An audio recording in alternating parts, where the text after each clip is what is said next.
Jagat media sosial lagi panas. Nama besar kembali diseret. Kali ini isu menyasar anak, bukan isu kecil.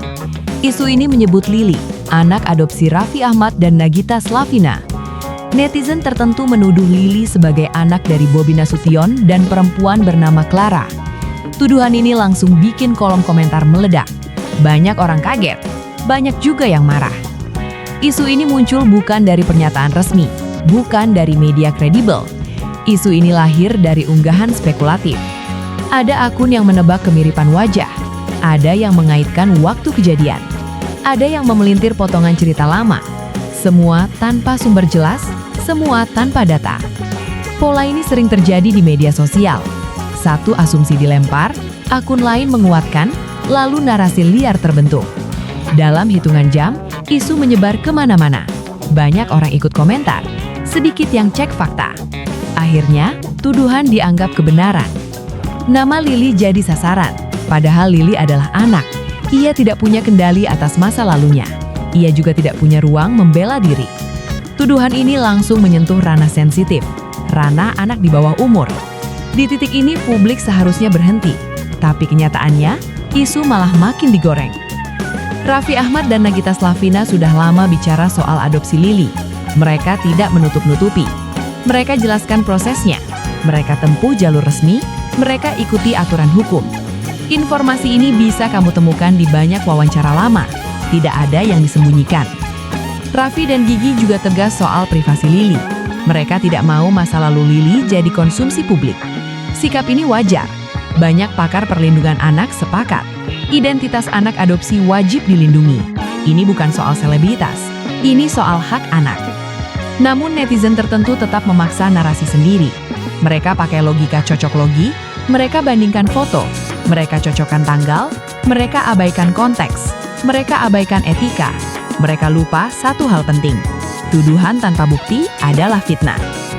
Nama Bobi Nasution ikut terseret, padahal tidak ada pernyataan resmi, tidak ada bukti, tidak ada dokumen, tidak ada saksi. Nama ini muncul hanya dari asumsi netizen. Ini berbahaya. Reputasi seseorang bisa rusak dalam hitungan jam. Hingga sekarang, tidak ada klarifikasi yang menguatkan tuduhan tersebut. Tidak dari Bobi Nasution, tidak dari pihak keluarga, tidak dari lembaga manapun. Artinya jelas, isu ini berdiri di atas spekulasi kosong. Sosok Clara juga misterius. Tidak ada identitas jelas, tidak ada rekam jejak yang terverifikasi, tidak ada pernyataan, nama ini muncul lalu menghilang. Pola klasik rumor media sosial. Nama dipakai untuk memperkuat cerita, setelah itu ditinggalkan. Banyak netizen lain tidak tinggal diam, mereka angkat suara. Mereka membela Lily, mereka membela Raffi dan Gigi. Mereka ingatkan soal etika, mereka ingatkan soal dampak psikologis. Komentar seperti ini mulai bermunculan. Beberapa netizen menulis fakta, mereka unggah ulang klarifikasi lama, mereka sertakan potongan wawancara. Mereka ajak publik berpikir logis, mereka minta orang berhenti menyerang anak. Suara ini penting, ini penyeimbang di tengah keramaian. Pengamat media ikut menyorot kasus ini. Mereka melihat pola berulang. Media sosial memberi ruang bebas. Siapapun bisa bicara, tapi tanggung jawab sering hilang. Apalagi saat isu menyentuh anak dan keluarga publik figur. Data menunjukkan, isu viral sering naik karena emosi. Konten yang memicu marah dan penasaran lebih cepat menyebar. Algoritma mendorong itu. Semakin banyak komentar, semakin luas jangkauan. Fakta sering kalah cepat. Di Indonesia, Undang-Undang Perlindungan Anak jelas. Anak berhak atas privasi. Anak berhak atas perlindungan identitas. Menyebarkan spekulasi soal asal-usul anak bisa melanggar etika bahkan hukum. Sayangnya, banyak netizen tidak sadar hal ini. Kasus ini jadi contoh nyata. Satu rumor bisa berubah jadi tuduhan serius. Tanpa verifikasi, tanpa empati, tanpa tanggung jawab.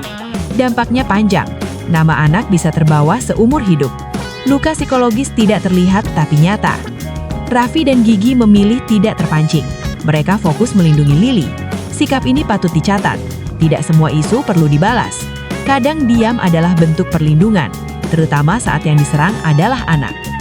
Publik juga punya peran. Kamu punya kendali atas apa yang kamu sebar. Kamu bisa memilih berhenti. Kamu bisa memilih cek fakta. Kamu bisa memilih tidak ikut komentar kejam. Satu klik bisa berdampak besar. Isu ini juga mengingatkan soal literasi digital.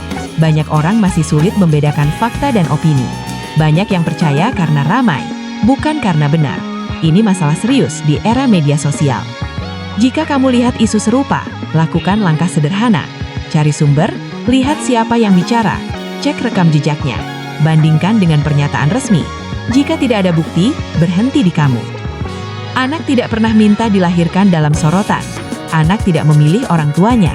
Saat publik menyerang anak, publik sedang gagal menjaga nilai kemanusiaan. Ini bukan soal membela artis, ini soal membela hak dasar. Isu Lili seharusnya berhenti sampai di sini. Tidak ada bukti, tidak ada klarifikasi yang menguatkan. Yang ada hanya spekulasi. Menjaga etika jauh lebih penting daripada rasa penasaran. Media sosial bisa jadi ruang berbagi, bisa juga jadi ruang melukai. Semua tergantung pilihan kamu. Kamu punya peran, kamu punya tanggung jawab. Gunakan itu dengan bijak.